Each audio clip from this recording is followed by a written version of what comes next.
my name is Shaina, and I'm going to get real personal real quick. 4 years ago, I was diagnosed with chronic Lyme disease.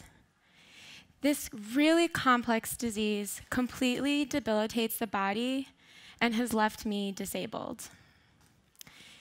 It has been really hard to overcome, but I don't like to focus on those things. I like to focus on the gifts that Lyme has given me. Being a disabled designer has given me so much empathy, passion, and perspective. My personal healing journey has been my biggest inspiration in my designs. I didn't want to create another project, though, that focused on my disability. I wanted to design something that embraced my healing journey. Lyme disease symptoms are worsened by the effects of climate change. Yet I continually find healing in connecting with the natural world, and I have been humbled by Earth's power to heal. So for this project, I wanted to embrace and recreate this relationship that I have with the Earth for other people. Now, I know that most of you are aware of climate change, whether you want to be or not, and you know that humans are the ones causing it. To design something inspired by my relationship with the Earth, I wanted to get to the root cause into how one species can have such a negative impact on the Earth.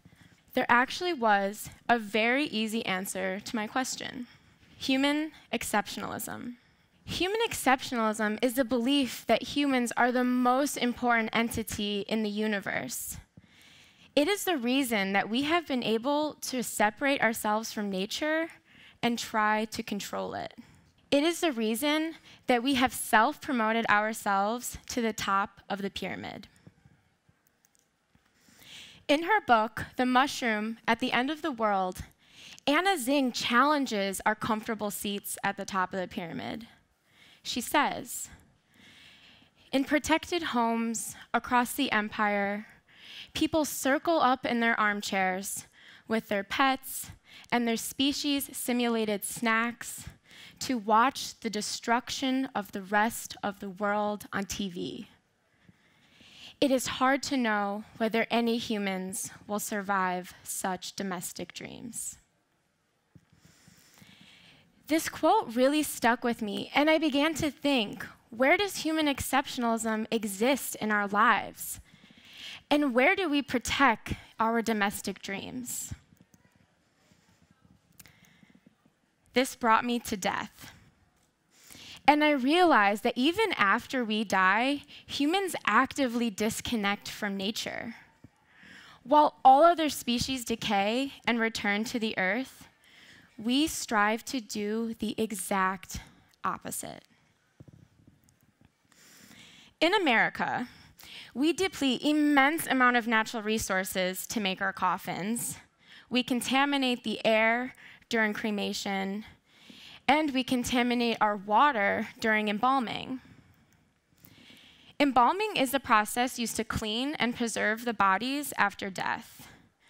In America, over 800,000 gallons of formaldehyde, which is one of the top 10 known carcinogens, is used per year during embalming. Most importantly, these processes preserve our bodies, so when we are buried deep below the surface in airtight wood and concrete boxes, we remain stuck in our domestic dreams forever. The only remedy to our human exceptionalism is to remove ourselves from the top of the pyramid. By placing humans back into the circle of life, our species can be humbled. And we can realize the profound idea that we are nature.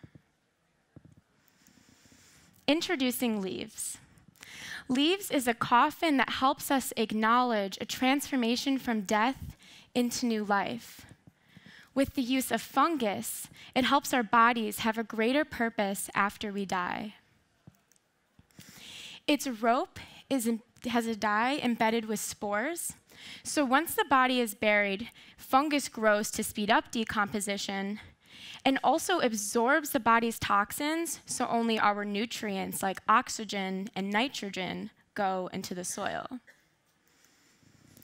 Fungi are amazing indicators about the human condition.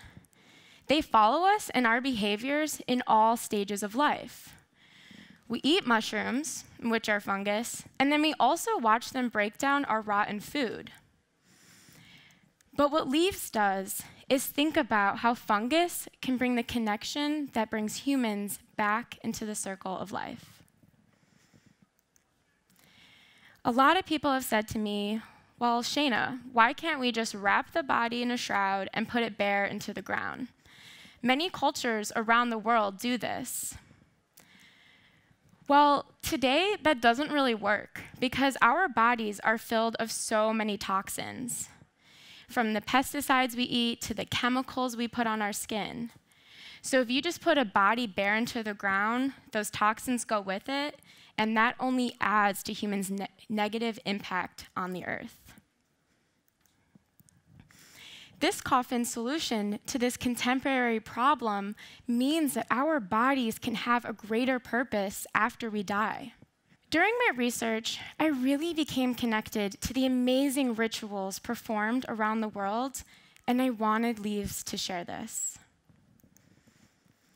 About 1 year after the body has been buried, the soil becomes completely nutrient-rich and balanced. This means that a tree can be planted above the burial site as a physical memorial. This transforms the cemetery into a beacon of new life, the metaphor that shows our bodies have a greater purpose. In a time where we honestly just don't have room for more cemeteries, this transforms the burial grounds, which, once a piece of land full of dead bodies, is now a beautiful park full of new life. When making Leaves, I really became connected to the rope tying process. It was so emotional and meditative, and I thought that those mourning could perform this to tell a beautiful story. If those mourning can help in the creation of the coffin, then maybe they can find healing and acceptance a little easier. I designed it so no matter where you are buried, it's using local materials and avoids invasive species. So this coffin here is perfect for someone who lives in the northeastern United States, like myself. The wood is made from pine, the rope is made from coffin, and I chose the dye from one of my favorite vegetables, red onion. So yes, in the end, I ended up designing a coffin for myself. And after thinking about death so much for the past few months, it's really changed my perspective.